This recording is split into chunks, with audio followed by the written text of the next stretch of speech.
Beantown Fantasy Football. It's week 9, it's early November. Thanks for joining us this week. Well, the sun is starting to set about 12 o'clock in the afternoon now, and for those of you who are, in the thick of it right now, your dreams of going to the playoffs could also be setting rather quickly if you start losing now. Week 9, time to get serious about the season.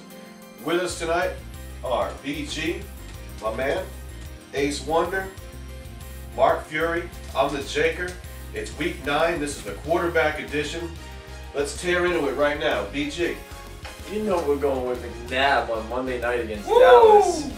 Why wouldn't you? I mean, this dude is going to put up 40 points a game. He's in sync with his receivers. Doesn't matter who's running back, Westbrook or McCoy. McNabb is going to find anybody.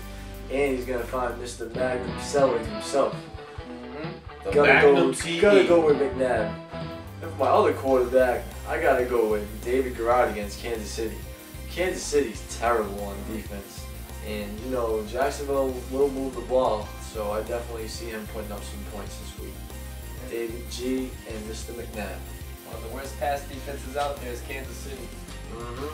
I see going to go to work. See a big game from McNabb. I don't see Dallas being able to cover those receivers. Now with McNabb playing as hot as he is.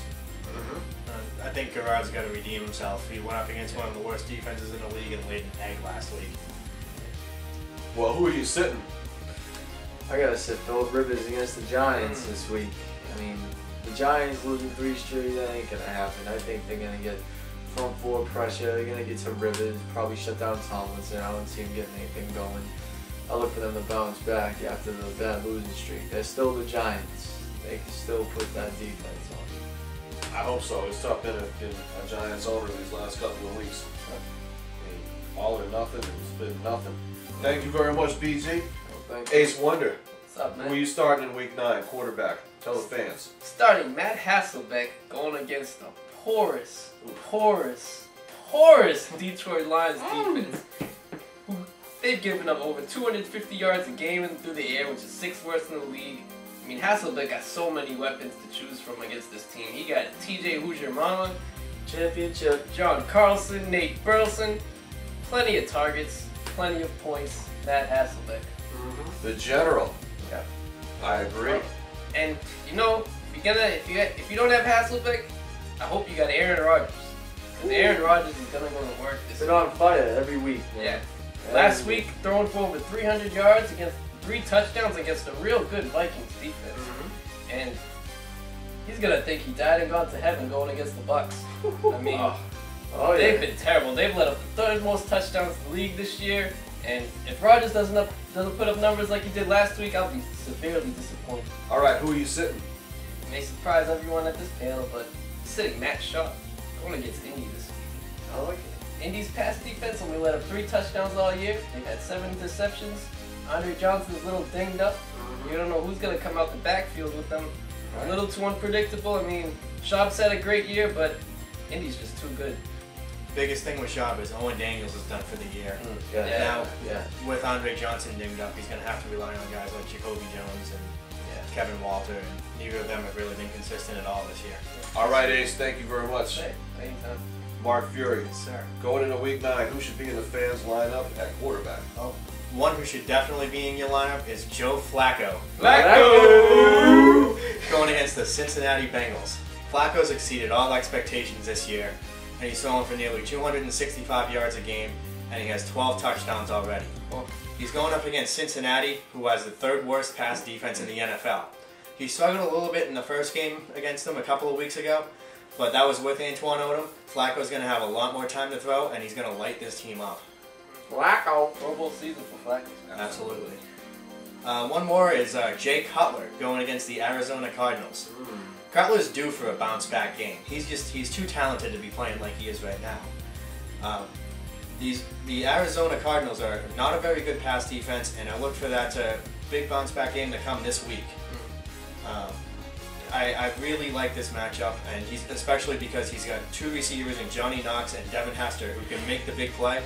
And Arizona's corners have a knack for giving it up. They bite on the double move a lot.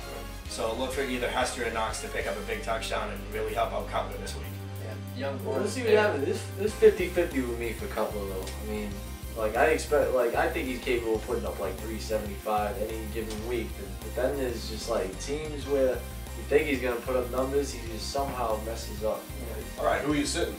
I'm sitting Matt Ryan against the Washington Redskins. That's good. Ryan's been erratic in recent weeks. He's not really on the same page as a lot of his receivers, with the exception of probably Roddy White and Tony Gonzalez a little bit.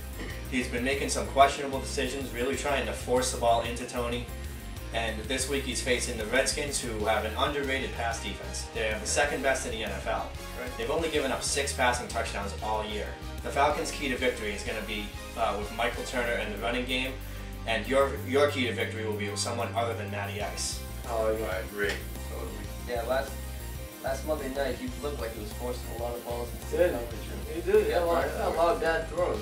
He was, and that deep touchdown to Roddy White, it wasn't even that great of a throw. It was underthrown, and White made a great play on the ball. Yeah. The corner lost it up in the air, and White just came down with it. Yeah, I see that 100%.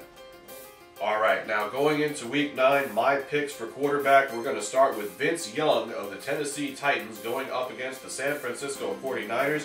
49ers have allowed 9 passing touchdowns through the air this year. Not the best, not the worst, but Vince Young looked pretty sharp last week. 15 for 18, 125 yards to score. Hooked up with Justin Gage, not for a score, for some good yardage. Hooked up with Nate Washington for the score. I don't see why he couldn't have a deuce-deuce kind of weekend, 200 yards, 2 scores, perhaps an interception, but, you know, you could do worse on a bye week. I feel safe starting Vince Young. That's a deuce-deuce pick for the week? Deuce pick for the week for me is Vince Young. Okay. As a fill-in, you could do a lot worse than Vince Young. Oh, yeah. I mean, if you ask me, I think you could do a lot better than Vince Young. I mean, one game, Vince Young, he's more of a winning quarterback than a fantasy quarterback. Yep. All right, I like Vince Young, they don't, but on the other side of the field is going to be a guy I think we can all agree on, and that is Alex Smith of the San Francisco 49ers. He is going to shred the non-existent defense of the Tennessee Titans, who have allowed a league-worst 19 touchdowns through the air, as well as about 280 yards passing per game. I see a big game for Alex Smith hooking up with his tight end. Some receivers could come out to play. Michael Crabtree, big game for him this weekend potentially. I think it's good things for Alex Smith. Tennessee, I just can't tell you how bad they are if you haven't seen them, folks. It's quite a sight. All right, let me tell you who's not going to be in my lineup going into week 9. Vince Young. Vince Young definitely will be in my starting lineup this weekend. Thank you very much. But a man who is not going to be in my starting lineup this weekend is Kurt Warner of the Arizona Cardinals. What happened to this guy last week? I mean, man. the interceptions were absolutely ridiculous. Anything that he picked up with his receivers, he couldn't find Fitzgerald, he couldn't find Bolden. There were some problems there. And this week, going up as they are against the Chicago Bears, the Bears aren't great, but they're not that bad. I think their secondary is a little underrated, but that's just myself. But I don't see Kurt Warner having a great game, so I would go ahead and bench him this weekend. And Kurt Dub cost a lot of people some money last week, so I'm not a big fan. I think you can trust my judgment on this one. My point with Vince Young is that if you need a fill-in, I am not recommending starting this guy over anybody. If you have somebody better, Kurt Warner's better. But if you don't have Kurt Warner, You might as well start and you Mike need a Vick. fill-in, I think Vince Young. I think he's going to surprise some people, but you know, we'll see. All right, that's it for this week's edition. This has been the quarterback edition of Beantown Fantasy Football. For BG, Ace Wonder, Mark Fury, I'm the Jaker. Thanks for joining us here this week. Keep watching. Don't play Vince Young.